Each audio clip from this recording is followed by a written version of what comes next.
kaya dito? Yung ano, o yung hinog. Ang sarap-sarap ng mangga eh. Nandito ka lang pala ha.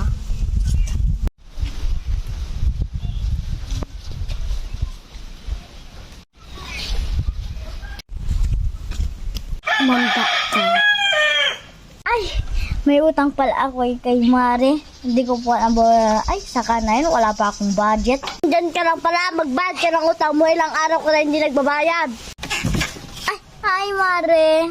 Hoy, magbayad ka na ng utang mo. Di ka ba nakakaintindi? Wala pa nga akong pera ha. Walang pera pero nakakagala? Anong klaseng ano yan tao? Paki mo ba? Ikaw na nga may utang. Galit ka pa? Oh, papabarangay kita. Di mo binabayaran yung utang mo.